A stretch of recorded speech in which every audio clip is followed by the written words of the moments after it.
स्वास्थ्य की जानकारियों पर आधारित कार्यक्रम स्वस्थ भारत के आज के अंक में आप सभी का स्वागत है। नमस्कार, जोहार। आज के कार्यक्रम में हम चर्चा करने वाले हैं ठंड के मौसम में बच्चों की देखभाल। कड़ाके की ठंड पड़ रही है और ऐसे में सबसे ज़्यादा तबीयत खराब हो रही है और सबसे ज़्यादा इसका असर जो है वो बड़े बुजुर्गों और बच्चों में देखा जा रहा है। बड़े बुजुर्ग तो अपनी समस्याएं बोल पाते हैं और समझा पाते हैं कि हमें क्या परेशानी हो रही है, तो उनका इलाज संभव हो पाता है। लेकिन छोटे बच्चे नादान होते हैं, उन्हें खुद ही समझ में नहीं आता है कि उन्हें परेशानी क्या हो रही है, तो उनका इलाज करने में भी काफ़ी परेशानी आती है। तो इसलिए ज़रूरी है कि हम उनके शरीर में जो परिवर्तन हो रहे हैं, जो लक्षण नज़र आ रहे हैं, उसके आधार पर चिकित्सक से संपर्क करें और उनका इलाज करें। तो चलिए आज के कार्यक्रम में हम बच्चों के स्वास्थ्य के संबंध में ही कुछ और जानकारी प्राप्त करते हैं हमारे आज के विशेषज्ञ डॉक्टर राजेश कुमार से। डॉक्टर राजेश, आपका हमारे कार्यक्रम में स्वागत है। सबसे पहले तो हम आपसे ये जानना चाहेंगे कि ठंड के मौसम में बच्चों में कौन कौन सी समस्याएं देखने को मिलती हैं। जो बड़े बच्चे और छोटे बच्चों में अलग अलग होता है। जो पहले नवजात शिशु में आते हैं, नवजात शिशु है जो अपना टेम्परेचर खुद मेंटेन नहीं कर पाता है, वो दूसरों पे डिपेंडेंट होता है। जो आम भाषा में हम लोग बोलते हैं ठंड लग जाना, और इसको मेडिकल भाषा में हाइपोथर्मिया बोलते हैं जी। अगर वो हाइपोथर्मिया जो ठंड लग जाना बोलते हैं, ये बहुत गंभीर बीमारी होती है। और अगर वो बच्चे का टेम्परेचर बहुत ज़्यादा डाउन होता है तो वो आपको फेफड़ा पे, दिमाग पे, हार्ट पे सब जगह असर करता है, और यहाँ तक कि बच्चों की मृत्यु भी हो सकती है जी। तो बच्चों को ठंड से लगने से बचाना चाहिए, बच्चों को अच्छा से कवर करके रखना चाहिए। ठंड के मौसम में बच्चों को स्पेशली टोपी बहुत ज़रूरी है, और मोजा, टोपी, मोजा और दस्ताना अगर हो सके तो पहनाएं। और जितना आप कपड़ा पहनते हैं उससे एक लेयर ज़्यादा, जैसे आज तो 2 कपड़ा आपने पहना है तो बच्चों को 3 कपड़ा पहनाना चाहिए, ये बहुत ज़रूरी है। और बड़े बच्चों में जो है उनमें जो बेसिकली जो सांस से रिलेटेड प्रॉब्लम है, जैसे ठंड लग जाना से हम लोग सर्दी लगता बोलते हैं जी। या खांसी हो जाना, और ज़्यादा दिक्कत हो गई तो निमोनिया, ये सबसे ज़्यादा दिक्कत है बच्चों में। इसमें हम लोग ब्रोंकाइटिस बोलते हैं। और खांसी होती है, जो शुरुआती खांसी होती है वो तो केवल गले से शुरू होती है, वहाँ तक तो ठीक है। लेकिन अब गले से नीचे बढ़ के अगर फेफड़ों में चले जाए तो उसको हम लोग ब्रोंकाइटिस, और नीचे चले जाए तो निमोनिया बोलते हैं जी। अगर निमोनिया किसी बच्चों को हो गया तो वो थोड़ा ख़तरनाक होता है। जो सिंपल तरीका होता है पता करने का कि बच्चों को निमोनिया हो रहा है कि नहीं हो रहा है, एक तो होता है कि बच्चे की सांस तेज़ चल रही है कि नहीं जी। अगर बच्चे की सांस तेज़ चल रही है, जो साधारण आप देख रहे हैं बच्चों को हमेशा, उससे आपको लगता है कि बच्चे की सांस तेज़ चल रही है, और अगर उससे तो निमोनिया का लक्षण हो सकता है। और अगर उससे ज़्यादा अगर बीमारी बढ़ती है तो बच्चा खींच के सांस लेना बोलते हैं जी जी, वो हो सकता है। और फिर दूसरा हम लोग कहरना, या मेडिकल भाषा में ग्रंटिंग बोलती है जी। अगर ऐसे करके बच्चा सांस ले रहा है वो तो बहुत ही सीरियस हालत में हो जाता है जी जी। सो अगर बच्चे को अगर सांस तेज़ चल रही है और अगर सांस लेने में तकलीफ़ है, या आपको अजीब सा साउंड आ रहा है, इसीलिए कभी हम लोग कहरना बोलते हैं, कभी साए साए की सब आवाज़ आ रही है, अगर ये सब आ रही है तो खतरनाक मानते हैं हम लोग जी। और तुरंत चिकित्सक से संपर्क करना चाहिए, तभी वो ज़्यादा अच्छा जहाँ भी आपको बच्चे लोग थोड़ा सांस तेज़ है तो तुरंत बच्चों को अस्पताल ले जाना चाहिए जी। अभी आपने कहा कि निमोनिया में जो है वो, और निमोनिया ब्रोंकाइटिस जो है फेफड़े से ऊपर तक आया तो ब्रोंकाइटिस है, उसके बाद जो नीचे जाने लगता है तो निमोनिया है। तो कई बार ऐसा होता है कि हल्की सर्दी खांसी हुई, फिर धीरे धीरे बच्चे का जो है कफ जमना शुरू हो जाता है। तो चिकित्सक के पास जाने और घर से चिकित्सक के पास तक जाने के बीच में क्या कोई प्राथमिक उपचार भी किया जा सकता है जिससे बच्चे की हालत जो है वो चिंताजनक ना बने? देखिए, इसमें सबसे अधिक है कि जितना जल्दी आप उसे पहचान कर लें और चिकित्सक के पास चले जाएं उतना अच्छा होता है। क्योंकि जब तक वो अगर ब्रोंकाइटिस है, ब्रोंकाइटिस में केवल खांसी होती है जी। जहाँ भी अगर सांस तेज चल रहा है तो आप तुरंत उसको ले जाइए, ऐसा कोई चीज़ नहीं है कि आप घर पे उसको कर सकते हैं जी हाँ। समझ गए ना। अगर आपको अगर बच्चे को अस्थमा है, मान लिया आप जानते हैं कि मेरे बच्चे को अस्थमा है, आपको डॉक्टर ने अगर नेबुलाइज़र प्रिस्क्राइब किया हुआ है, आपके पास नेबुलाइज़र है, या किसी बच्चों के इन्हेलर लिखते हैं, अगर वो इन्हेलर या नेबुलाइज़र है तो वो घर पे आप दे सकते हैं जी, अगर जी। बच्चों को आप जानते हैं कि अस्थमा है तो घर पे डॉक्टर भी एडवाइस करता है कि आपको घर पे क्या करनी है, तो अपने मन से आप कर सकते हैं। और अगर ऐसा नहीं है, अगर आप बच्चे को अस्थमा नहीं है, अब डॉक्टर ने एडवाइस नहीं किया है इनहेलर, तो आप सीधा उसको आप डॉक्टर के पास ले जाइए। घर पे आप कुछ नहीं कर सकते। बिल्कुल देरी नहीं करना है। कुछ बीमारियां हैं जैसे वायरल फीवर है, निमोनिया है, इन्फ्लुएंजा है, तो दोनों के कुछ लक्षण जो है वो समान मिलते रहते हैं, तो उसमें कैसे पहचान किया जाए कि नहीं ये सामान्य फ्लू है, ये निमोनिया है, ये इन्फ्लुएंजा है, और उसकी पहचान कर तुरंत चिकित्सक से संपर्क किया जाए? देखिए क्या है कि जैसे बताया कि जो साधारण कोल्ड है या कफ है, तो जी हाँ, कोल्ड है वो केवल गले में रहता है, जी जी, गले में रहेगा, तो उसमें थोड़ी सर्दी होगी, नाक में सर्दी होगी, नाक जी, जाम जी, रहेगा, हल्की फुल्की खांसी रहेगी, जो हमको सूखी खांसी बोलते हैं, जी, वो रहेगी। और अगर ब्रोंकाइटिस हो रहा है अगर, तो हम लोग जो कफ वाली खांसी जो बोलते हैं, जो खांसते समय घड़ घड़ की आवाज़ आ रही है, वो कफ वाली खांसी होती है। तो ये यूजुअली जो ओल्ड एज हो गया है, जो घर पे बड़े बूढ़े हैं, वो समझ जाते हैं कि ये कौन सी सूखी खांसी है, कौन सी गीली खांसी है। गीली खांसी में तो तुरंत डॉक्टर के पास ले जाना चाहिए। सूखी खांसी जो है कि बिल्कुल वायरल में हो सकता है, तो वो अपने आप 2-4 दिन में ठीक हो जाता है। लेकिन गीली खांसी जो है उसमें अधिकांश समय एंटीबायोटिक की ज़रूरत पड़ती है। डॉक्टर आपको देखेगा, अगर एंटीबायोटिक की ज़रूरत है तो फिर एंटीबायोटिक लिखेगा, या कफ सिरप की ज़रूरत है तो कफ सिरप लिखेगा। बहुत बार अगर ज़्यादा दिक्कत है तो हॉस्पिटल में एडमिट भी करना पड़ सकता है। जी जी जी। इसके अलावा जो बीमारियां बच्चों में आमतौर पे देखी जाती हैं वो हैं पेट से संबंधित। दस्त होता है, पेट में कीड़ा का होना, और साथ ही डायरिया की भी समस्या ज़्यादा देखने को मिलती है, तो उसके लिए क्या किया जाए? बेसिकली हम लोग कोल्ड डायरिया बोलते हैं जो बेसिकली क्या है ना कि जाड़े में वायरल इन्फेक्शन ज़्यादा होता है, और जो डायरिया यूजुअली होती है बच्चों में वो भी आपको वायरल के कारण होती है। तो उसमें वायरल डायरिया का जो लक्षण होता है, पहले आपको हो सकता है हल्का बुखार आए, उल्टी आए, उसके बाद दस्त शुरू होता है। अगर बच्चे को केवल दस्त शुरू हो गया तो यूजुअली वो वायरल डायरिया नहीं होता, वो बैक्टीरियल डायरिया होती है। अगर बच्चे, इसलिए जानना ज़रूरी है, अगर डायरिया से पहले बच्चों को उल्टी हो रही है, हल्का बुखार हो रहा है, तो यूजुअली वायरल है जी। तो वायरल में एंटीबायोटिक्स की ज़रूरत नहीं पड़ती है आपको। आज सब लोग आजकल जानते हैं ORS का घोल, जो जीवन रक्षक घोल बोलते हैं, वो ORS का घोल पिला देना चाहिए। अगर बड़ा बच्चा है, मान लिया 5 साल से ऊपर है, तो जितना बार लैट्रिन करे 1 गिलास 200 ml, जो ORS बच्चों वाला ORS अलग आता है, जी हाँ, जो कि बड़ों वाला ORS अलग आता है। ये 2 चीज़ें, ये बहुत इंपॉर्टेंट है डिफ्रेंशिएट करना, कि यूजुअली क्या होता है कि बड़ों का जो ORS होता है वो 1 लीटर में घोला जाता है, तो लोग थोड़ा थोड़ा करके देते हैं, वो ऐसा नहीं होता। अगर बड़े वाला ORS है, बड़े तो एक पूरा 1 लीटर में घोलिए, लेकिन ज़्यादा अच्छा रहेगा बच्चों वाला ORS लीजिए। बच्चों वाला ORS जो होता है केवल 1 गिलास के लिए 1 पैकेट बनता है, तो 1 गिलास, अगर 5 साल से ऊपर बच्चा है तो आप 1 गिलास पिलाइए जितनी बार दस्त हो रही है। अगर 5 साल से कम का बच्चा है तो आधा गिलास, जितना बार दस्त हो। ये सबसे प्राथमिक उपचार वही है, अधिकांश बच्चे इसके साथ ठीक हो जाते हैं। अगर आपको लग रहा है कि बच्चा थोड़ा सुस्त हो रहा है, पेशाब कम हो रहा है, तो तुरंत आपको डॉक्टर के पास ले जाइए। हो सकता है उसको कभी कभी हम लोग सलाइन चढ़ाना, जो आम भाषा में सलाइन बोलते हैं, IV फ्लूइड को चढ़ाना, पानी चढ़ाना पड़ सकता है। लेकिन अगर आपको लैट्रिन हो रहा है, अगर केवल उसके साथ उल्टी नहीं हुई, और लैट्रिन में आपको अगर म्यूकस बोलते हैं, लस गम जैसा आ रहा है जी, और कभी कभी ब्लड आ रहा है, अगर ब्लड आ रहा है और लस जैसा आ रहा है, तो इसमें आपको एंटीबायोटिक की ज़रूरत है। तो फिर आप डॉक्टर को दिखाना पड़ेगा, और हो सकता डॉक्टर देख के अगर ज़रूरत है तो एंटीबायोटिक लिखेगा। जी जी। जैसा अभी आपने कहा कि पेशाब का प्रॉब्लम, तो कई बार देखा जाता है कि बच्चे जो हैं बहुत रो रहे हैं, उसके बाद जब वो पेशाब कर लेते हैं उसके बाद वो शांत हो जाते हैं, तो ऐसा क्यों होता है? देखिए, ये अक्सर छोटे बच्चों में होता है, न्यूबॉर्न हो गया, 2-3 महीने में हो गया, क्योंकि जब भी ब्लैडर, जहाँ पेशाब क्या होता है, पेशाब की थैली होती है, पेशाब वहाँ जमा होता है, तो जब भी पेशाब अगर भर जाएगा वहाँ, तो थोड़ा फूलेगा, और फूलने से थोड़ा दर्द होता है, तो इसलिए बच्चे रोते हैं। एक बार वो अगर पेशाब हो जाता है तो जो फूलने के कारण दर्द हो रहा था वो कम हो जाता है, तो फिर बच्चे शांत हो जाते हैं। लेकिन बड़ों बच्चों में जो है पेशाब का जो दिक्कत होता है, अगर बच्चे पेशाब करते समय रो रहे हैं जी, पेशाब करने से पहले नहीं, पेशाब करते समय रो रहे हैं और बोल रहे हैं कि जल रहा है, तब वो पेशाब में इन्फेक्शन का निशानी होता है।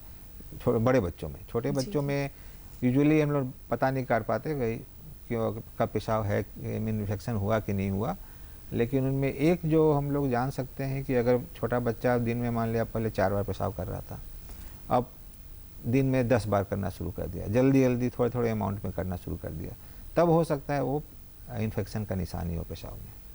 जी जी। बच्चों के लिए टीकाकरण बहुत ही आवश्यक होता है, तो कब कब कौन सा टीका लगाना चाहिए और उसका फ़ायदा क्या है? टीकाकरण तो अब अधिकांश जो भी गांव में भी लोग रहते हैं, सबके पास अब जन्म के समय ही कार्ड मिल जाता है। जी हाँ। और अगर मान लिया घर पे डिलीवरी हो भी जाती है तो आंगनवाड़ी वर्कर है वो घर पे पहुंच जाती है और उसको रजिस्टर करके उसको कार्ड दे देती है।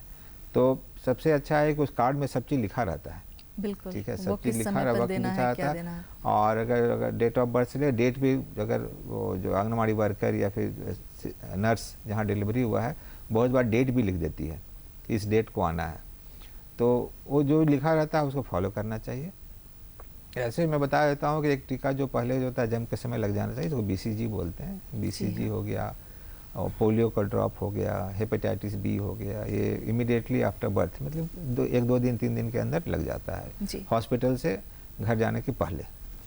और दूसरा उसके बाद जो होता है 1.5 महीने में होता है, 2.5 महीने में होता है दूसरा टीका, तीसरा होता है 3.5 महीने में होता है। ये जो नॉर्मल जो हम लोग DPT बोलते हैं, DPT हो गया, पोलियो हो गया, बहुत जगह आजकल हिप भी लगता है मेनिंजाइटिस के लिए। जी। सरकार बहुत जगह अब निमोकोकल का टीका भी दे रही है, हर जगह नहीं पर कुछ कुछ डिस्ट्रिक्ट में निमोकोकल का टीका, निमोनिया का टीका भी दे रही है। सो डिपेंड करता है किस डिस्ट्रिक्ट में सरकार के पास कितनी रिसोर्सेज हैं, क्या क्या प्रोग्राम चल रहा है।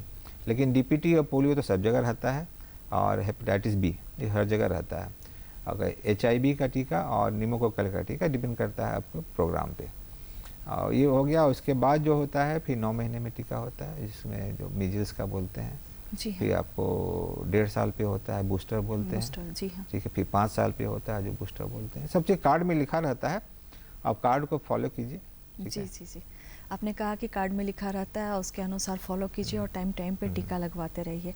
टीकाकरण का कार्यक्रम बहुत बड़े पैमाने पे चलाया जा रहा है और छोटे गांव से लेकर बड़े शहरों तक ही ये कार्यक्रम जो है सरकार के द्वारा मुफ्त चलाया जा रहा है। लेकिन अगर हम कहें कि इसमें भी हम अभी पीछे हैं तो उसमें दो मत नहीं होगी।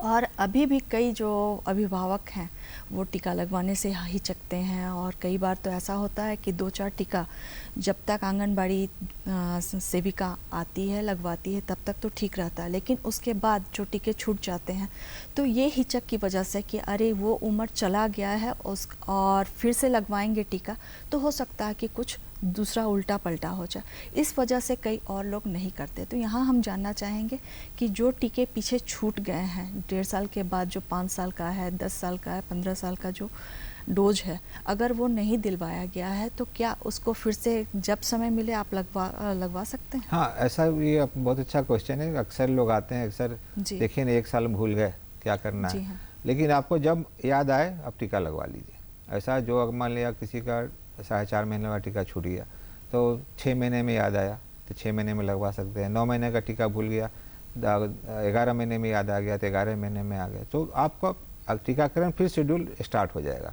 ऐसा नहीं है कि कोई टीका छूट गया फिर बाद में नहीं लग सकता, ऐसा नहीं है जी। उसका कोई दुष्प्रभाव नहीं, उसका कोई दुष्प्रभाव नहीं होता है। और जो अगर मेडिकली आप देखिएगा कि जितने बड़े उम्र बढ़ती है टीका का असर उतना ज़्यादा हो जाता है, क्योंकि बच्चों का इम्यून सिस्टम थोड़ा मजबूत होता है। लेकिन हम लोग जल्दी जल्दी टीका इसलिए देते हैं कि बीमारियां लग नहीं जाए, उसके बाद टीके का इंतजार करते करते, इसलिए हम लोग जल्दी जल्दी टीकाकरण कर देते हैं। अगर देर से टीकाकरण किया जाए तो इसमें कोई दुष्प्रभाव नहीं होता, वो ज़्यादा ही अच्छा काम करता है। जी जी।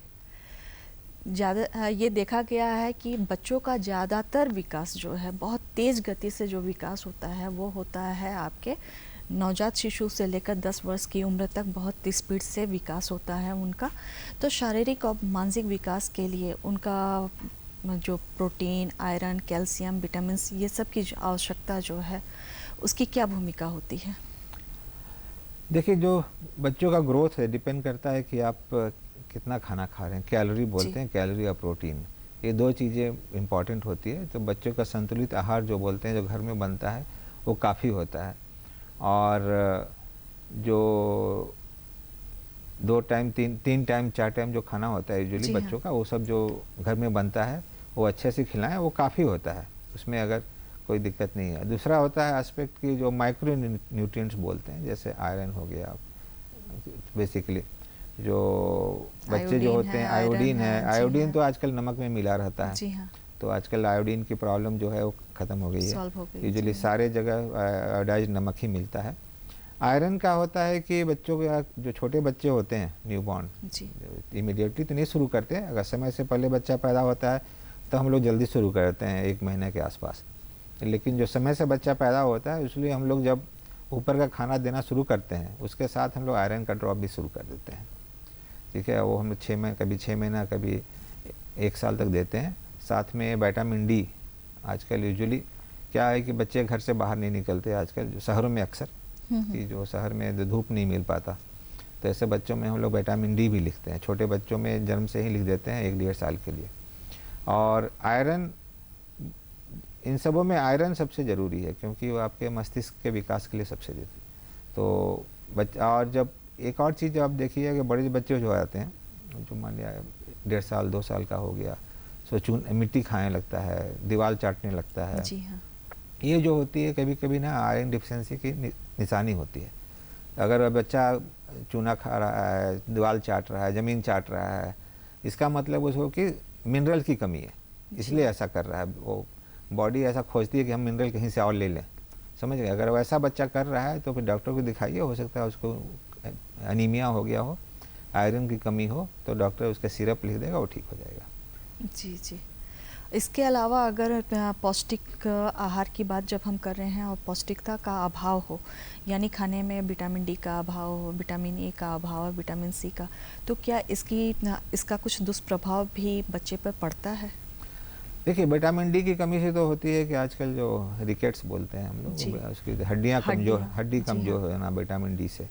अगर आप बच्चों को धूप में रख रहे हैं 15 से 20 मिनट डेली, अगर बड़े बच्चे हैं धूप में बाहर खेलने के लिए आधा घंटा जा रहे हैं, तो विटामिन डी मिल जाता है आपके सूरज से, ठीक है। विटामिन सी की कमी आजकल के दुनिया में यूजुअली होता नहीं है, पहले होती थी विटामिन सी की कमी, आजकल की दुनिया में नहीं होती अगर आप जो आहार संतुलित ले रहे हैं तो। जी, आजकल कोरोना का समय है और हम में से कई बच्चों में कोरोना का वो देखा भी जा रहा है, और चूँकि कोरोना के जो टीके लगाए जा रहे हैं वो अभी तक बच्चों के लिए नहीं आया, तो ऐसे में बच्चों की देखभाल किस प्रकार से की जाए? देखिए, कोरोना अब बच्चों को बचाना है तब आपको खुद को बचाना होगा पहले, क्योंकि आजकल अभी भी बच्चे घर के बाहर ज़्यादा निकल नहीं रहे हैं, तो कोरोना जो आएगा वो आपके घर में वो आप ही लाइएगा, बड़े लाइएगा। जी हाँ। तो अगर पहले तो बड़ों का टीकाकरण हो जाना चाहिए जो भी हैं। अगर आजकल तो बूस्टर डोज हो गया है, अगर आप उसके लिए एलिजिबल हैं, अगर आप 60 साल से ऊपर हैं या आप हॉस्पिटल में काम करते हैं या हेल्थ फ्रंट लाइन वर्कर हैं जो बोलते हैं, हाँ। उन लोगों को बूस्टर लगवा लीजिए। और अगर जब भी आप बाहर जाते हैं तो मास्क पहनिए, आप जो 2 गज की दूरी रखिए दूसरों से, और अक्सर आप हाथ धोइए। अगर आपको कोरोना नहीं होगा तो बच्चों को कोरोना नहीं होगा, एज सिंपल एज दैट। जी, तो बच्चों को बचाना है तो अपने आप को बचाना है, और अपने आप को बचा लिए तो सब कुछ बचा लिए। लेकिन कई बच्चे जो हैं वो कोरोना से ग्रसित हो चुके हैं, और पोस्ट कोविड का क्या लक्षण, उसमें क्या कुछ दुष्प्रभाव भी नज़र आता है पोस्ट कोविड का? पोस्ट कोविड जो बच्चों में होता है, कभी कभी सिंपल आपको देह हाथ में दर्द हो सकता है, 2-3 हफ्ता, 4 हफ्ता, 1 महीना, 1.5 महीना कभी कभी रह जाता है। जी जी, वो तो सिंपल चीज़ हो गई। लेकिन कभी कभी जो हम लोग पोस्ट कोविड एक बहुत सीरियस प्रॉब्लम होता है, उसको MIS-C बोलते हैं, मल्टी सिस्टम इन्फ्लामेटरी सिंड्रोम। वो अक्सर जानलेवा बीमारी हो सकती है। उसमें जो बॉडी ना अपने आप को नष्ट करने लग जाता है, और उसमें आपको स्किन पे धब्बे आने लगेंगे, और सबसे अधिक का हार्ट पे असर करता है। हार्ट की धमनी जो होती है, कोरोनरी आर्टरी बोलते हैं, उसमें प्रॉब्लम होता है, और BP डाउन होने लगता है। और तो बच्चे बेसिकली आपको ICU में भर्ती करना पड़ जाता है ऐसे बच्चों को, और वो बहुत ख़तरनाक बीमारी होती है। अगर बच्चे को कोरोना हुआ है मान लिया, और एक से 2 महीने 3 महीने तक की बीमारी होती है, तो कभी भी आपको लगे कि बच्चा ठीक नहीं है तो डॉक्टर को दिखाइए। और स्पेशली अगर बच्चे का हाथ पैर ठंडा हो रहा है, हाथ पैर ठंडा होना बेसिकली हार्ट फेलियर की निशानी होती है बड़े बच्चों में। अगर हाथ पैर ठंडा हो रहा है इसका मतलब उसका बीपी डाउन हो रहा है। बीपी डाउन इसलिए हो रहा है कि उसके हार्ट ठीक से काम नहीं कर रहा है। अगर बच्चों को कोरोना हुआ है और आगे बच्चों को ठीक नहीं लग रहा है, हाथ पैर ठंडे लग रहे हैं, तो हॉस्पिटल ले जाइए। रेयरली कभी कभी ये बीमारी MIS-C भी हो सकती है, जिसका स्पेसिफिक इलाज है। उसको एडमिट करके एक स्पेशल दवाइयाँ आती हैं, वो देनी पड़ती हैं, तब वो ठीक होता है। अदरवाइज वो फिर आप लाइफ लॉन्ग आपका हार्ट का प्रॉब्लम रह जाता है। जी, तो यहाँ पे तो बहुत ज़रूरी है कि हम जागरूक रहें कि अगर बच्चे को कोविड हो चुका है तो आफ्टर इफ़ेक्ट्स भी उसका हो सकता है, इसलिए ज़रूरी है कि उसमें हर समय उस पे ध्यान दिया जाए। एक और चीज़ जो है बच्चों में मंद बुद्धि, कई बार देखा जाता है कि जिस एज के बच्चे हैं उस एज के लेवल के जो दूसरे बच्चे हैं उनसे बहुत काफ़ी पिछड़े हुए होते हैं और उनका वो हर बात को उतनी जल्दी से नहीं पकड़ पाते हैं जितनी तेज़ी से उसी आयु वर्ग के दूसरे बच्चे पकड़ पाते हैं। तो इसकी पहचान किस प्रकार से की जाए, साथ ही किस उम्र में ज़रूरी हो जाता है कि हाँ ये इस लेवल का नहीं है इसलिए मनोचिकित्सक से संपर्क किया जाए? देखिए क्या है ना, ये दो तरह का होता है जी। एक होता है कि जिसमें आपको केवल मंदबुद्धि है, समझ गए ना, और दूसरा होता है कि मंदबुद्धि है अगर लेकिन बच्चों में जो शारीरिक विकास भी लेट हुआ है। जी। लेकिन लेट हुआ है मतलब जो बच्चे चलने चाहिए 1 सवा साल 1.5 साल के अंदर, बच्चा 2 अढ़ाई साल के बाद चला है, ठीक है, वो चीज़ अलग होती है। वो है कि आपका जो मांसपेशियाँ हड्डी वो भी कमज़ोर है और दिमाग भी कमज़ोर है, उसको हम लोग ग्लोबल डेवलपमेंटल डिले बोलते हैं। सारा कुछ गड़बड़ है बॉडी का। जी। वो बेसिकली आपको गर्भ में कोई प्रॉब्लम हो गया या जन्म के बाद बच्चा देर से रोया या बच्चे को न्यूबॉर्न पीरियड में एडमिट कराना पड़ा, वो 5-7 दिन एडमिट रहा, ऑक्सीजन पे रहा बच्चा, वो सब में वो होता है। सो अगर बच्चा जो आपका छोटा बच्चा, अगर जो हम लोग सीधा बोलते हैं कि 4 महीने तक बच्चा गर्दन संभाल लेना चाहिए, 8 महीने तक से पहले बच्चा बैठ जाना चाहिए और 1.5 साल के पहले बच्चा चल लेना चाहिए। अगर ऐसा कुछ नहीं होता है तो डॉक्टर के पास तुरंत ले जाना चाहिए। तो छोटे बच्चे की बात हुई। बड़े बच्चों में थोड़ा प्रॉब्लम होता है, वो जो प्रॉब्लम होता है वो जो स्कूल में जाते हैं शुरू करते हैं तब प्रॉब्लम होता है। उसको हम लोग लर्निंग डिसेबिलिटी बोलते हैं। इसमें थोड़ा माइल्ड मेंटल रिटार्डेशन, वो शुरू में 4-5 साल तक तो बच्चों को पता नहीं लगता, और आम बच्चे ऐसे लगते हैं। लेकिन जब पढ़ाई लिखाई की बात आती है तो देखते हैं कि ये बच्चा पढ़ता नहीं है, भूल जाता है, पढ़ाई में बहुत कमज़ोर हैं। तो अगर आपको लगता है बच्चा अगर टीचर कंप्लेन कर रही है, पहला बात कि अगर टीचर कंप्लेन कर रही है कि देखिए हमको लगता है कि इसका दिमाग में थोड़ा गड़बड़ है, क्योंकि हम इतना पढ़ाते हैं बच्चा कुछ सीखता नहीं है, तो एक बार आप डॉक्टर को दिखाइए, इसका मानसिक जो पावर है IQ बोलते हैं, जी हाँ, IQ टेस्ट कराइए, कहीं इसको दिमाग में कोई प्रॉब्लम तो नहीं है। सो बेसिकली वो स्कूल से ही खबर आ जाती है आपको, अगर बच्चा जा रहा है तो कि आप चेक करवाइए। अगर आपको भी लग रहा है कि बच्चा पढ़ाई में बहुत पिछड़ रहा है आम बच्चों जैसा, तो एक बार दिखा लेना चाहिए, मनोचिकित्सक से दिखा लेना चाहिए। वो आपका IQ का जांच करेंगे, और अगर IQ ही बताता है कि बच्चे का दिमाग का पावर कितना है। जी। अगर उसमें कुछ निकलता है तो आगे उसका जांच की जाती है क्यों ऐसा हो रहा है। जी। पिछले 2 साल से हम सभी कोरोना की मार झेल रहे हैं और इसमें सबसे ज़्यादा जो प्रभावित हुआ है वो है बच्चे। बच्चों में ज़्यादातर देखा जाता है वो घर में बैठे हुए हैं, ऑनलाइन क्लासेस कर रहे हैं, कंप्यूटर से जुड़े हुए हैं। तो ऐसे में मानसिक स्थिरता कैसे बनाएं, साथ ही साथ शारीरिक क्षमता का कैसे विकास करें? ये आपने क्वेश्चन बड़ा अच्छा उठाया, क्योंकि आजकल जो हम लोग देख रहे हैं, जो बच्चों में एक स्पेशल बीमारी होती है जिसको सोशल इंटरेक्शन की बीमारी। जी। क्योंकि 2 साल से बच्चे घर पे हैं तो दूसरे बच्चों से इंटरेक्ट नहीं किए, तो सोशल इंटरेक्शन की बीमारी नहीं हो जाती है उनमें। तो कोई अनजान आदमी घर पे आ गया मान लिया तो उससे बातचीत नहीं करेंगे, अलग चले जाएंगे। तो दूसरे बच्चों अगर आप बाहर भेज रहे हो खेलने के लिए तो जाएंगे नहीं, अगर जाएंगे भी तो दूसरे बच्चों के साथ खेलेंगे नहीं, अलग रहेंगे। तो ऐसे बच्चों को थोड़ा ऑटिज़म बोलते हैं। यूजुअली ऑटिज़म बीमारी का लक्षण है, आजकल ये काफ़ी बढ़ गया है और हो सकता है ये 2 साल जो बच्चे घर पे रहें इससे सोशल इंटरेक्शन नहीं हुआ। और इसमें बच्चे थोड़े पहचान का यही है कि एक तो पहचानना ज़रूरी होता है जल्दी कि बच्चे अगर देर से बोल रहे हैं, इसमें क्योंकि जो हम बोलते हैं सोशली इंटरेक्ट करने के बाद ही बोलते हैं।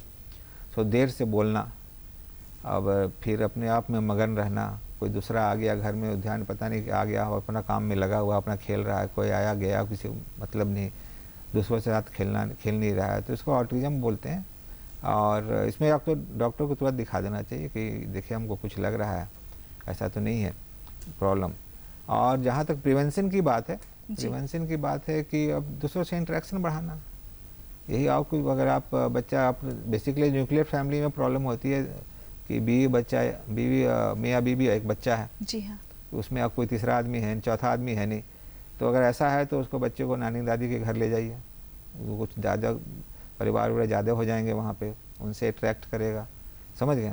तो यही बात है, जितना आप इंटरेक्शन दूसरों से बढ़ाइए, और कुछ नहीं है इसमें। जी जी। डॉक्टर राजेश, आप हमारे बीच में आए और बच्चों के स्वास्थ्य से जुड़ी इतनी महत्वपूर्ण जानकारी हमें दी। हम आशा करते हैं कि हमारे जो दर्शक इस कार्यक्रम को देख रहे होंगे वो इन बातों का लाभ अवश्य उठाएंगे। और इसी के साथ हम अपने दर्शकों से लेते हैं विदा। जोहार।